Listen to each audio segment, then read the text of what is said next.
kawan, selamat datang di Toyota Hamzah Channel.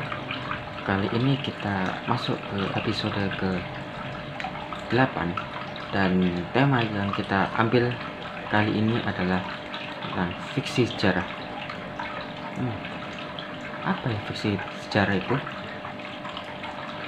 Fiksi sejarah merupakan salah satu cabang sastra yang unik, di mana dia mengambil latar belakang sejarah sebagai pokok bahasan ataupun sebagai setting utama dalam cerita yang dia bangun. Fiksi sejarah bisa menjadi catatan sejarah tersendiri maupun bagian dari sastra yang unik. Maksudnya bagaimana? Jadi begini kawan, fiksi sejarah adalah perpaduan dua cabang yang saling melengkapi satu sama lain. Sebagaimana kita ketahui bahwasanya sejarah tidak bisa berdiri sendiri, kalau tidak salah ada di episode sebelumnya, sejarah itu saling berkaitan satu sama lain, dan salah satu kaitan yang membangun koneksi dengan sejarah adalah sastra. Sebab sastra adalah salah satu bagian yang membentuk kebudayaan masyarakat setempat. Lalu hubungannya antara sastra dengan fiksi sejarah itu apa? Fiksi sejarah, meskipun dia adalah cerita rekaan, tetapi dia menyimpan informasi yang nyata dan bisa kita amati, walaupun kebenarannya 50-50. Ada yang benar-benar mendekati kebenaran, ada juga yang sangat jauh dari kebenaran, tetapi gambaran yang disampaikan dalam fiksi sejarah bisa menjadi acuan bagi kita untuk membangun imajinasi, membangun struktur pikiran yang dapat kita kembangkan untuk kedepannya. Fiksi sejarah memang adalah genre yang gampang-gampang susah.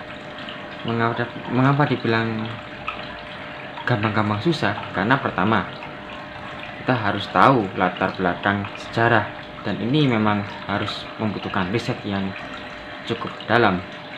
Tetapi di bagian ini, di fiksi sejarah, kita bisa bermain peran atau menjadi tokoh dalam sejarah itu sendiri, dengan catatan ini adalah fiksi tetapi berlatar belakangkan sejarah. Kita tidak bisa mengubah catatan sejarah yang ada, tapi kita bisa mengambil celah yang ada di sejarah. Kita tidak mungkin mengambil peran tokoh penting sebagaimana Jenderal Sudirman, kecuali kalau kita sudah minta izin kepada keluarganya, itu jadinya biografi. Tapi kita bisa mengambil celah kisah dari para tokoh melalui orang-orang rekaan kita, tokoh-tokoh fiktif yang istilahnya berpapasan dengan dia, ataupun sekedar menjadi point of view, sudut pandang yang menambah hasanah dari sejarah yang ada di buku sejarah.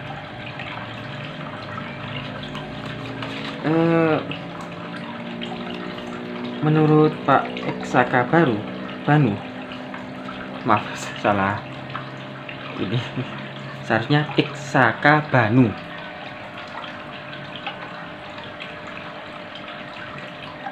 Fiksi sejarah setidaknya ada 3 jenis.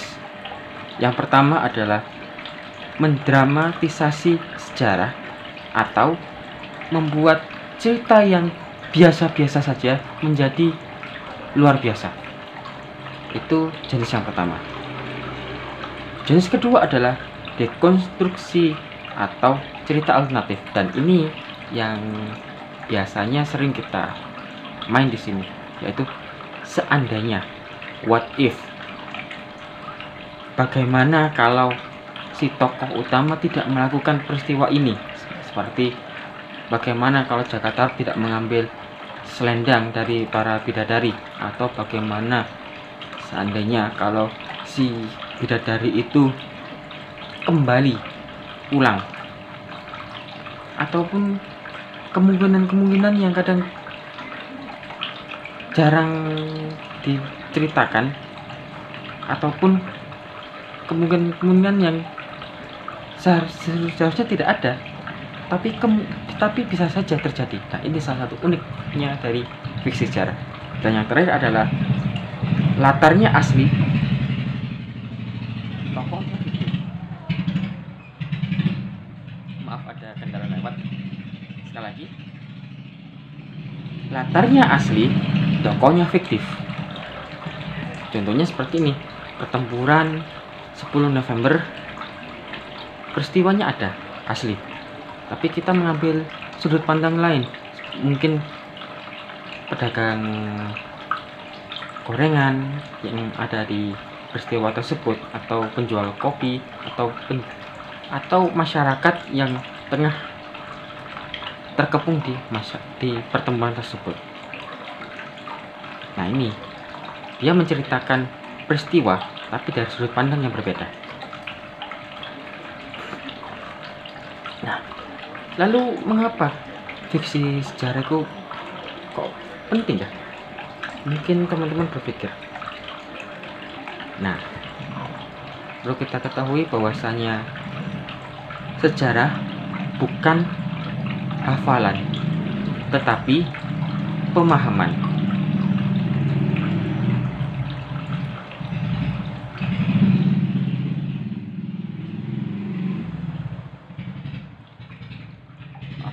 Iklan lewat. Sehingga kita harus tahu bahwasanya memahami sejarah itu penting, dan salah satu mempelajari sejarah adalah membuat kita paham. Caranya bagaimana? Dengan membuatnya seperti kita membaca cerita. Cerita itu salah satu cara paling mudah menanamkan pemahaman dengan cara yang universal. Kita mungkin tidak tahu aslinya bagaimana. Kita tidak hidup di zaman tersebut, tetapi dengan kita membaca fiksi sejarah, setidaknya kita bisa berimajinasi. Dan inilah yang pentingnya. Imajinasi adalah salah satu cara untuk memahami ruwetnya sejarah. Dan perlu kawan ketahui, termasuk saya sendiri, bahwasanya tokoh boleh fiksi, namun latar harus real. Menurut pendapat Nusya Kuswantin, seorang novelis fiksi sejarah. Maksudnya bagaimana?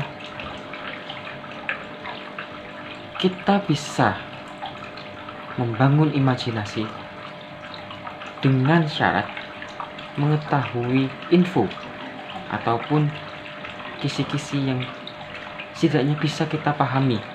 Kita tidak bisa tahu di masa lalu bagaimana, tetapi kita tahu gambaran melalui fiksi sejarah. Melalui fiksi sejarah, kita bisa berimajinasi seakan-akan kita masuk di dalam ruang waktu yang kita sendiri belum tahu. Fiksi sejarah membutuhkan riset, dan riset itulah yang perlu dikembangkan menjadi sebuah cerita agar si pembaca, penulis, dan orang yang mendengarkan bisa merasakan bagaimana suasana, bagaimana rasa, dan bagaimana peristiwa dan apa saja yang terjadi di masa lalu. Dalam fiksi sejarah kita bisa memahami antropologi, sifat-sifat sosial masyarakat. Dalam fiksi sejarah kita tahu bagaimana sebuah peristiwa itu terjadi melalui sudut pandang yang berbeda. Tidak hanya A ataupun B, kita bisa sudut pandang A, B, C, D sampai Z.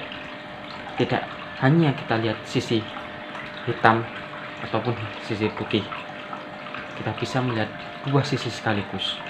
Dan itulah esensi dari sejarah. Esensi sejarah adalah mempelajari hikmah dari sebuah peristiwa yang pernah terjadi. Kita mempelajari sejarah di masa lalu untuk mempersiapkan masa depan.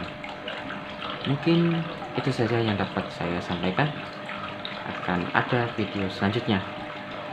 Dan mohon maaf jika ada kesalahan, gangguan, dan saya mohon kritik saran dari kawan agar channel ini bisa berkembang. Saya Kita Hamzah pamit. Salam.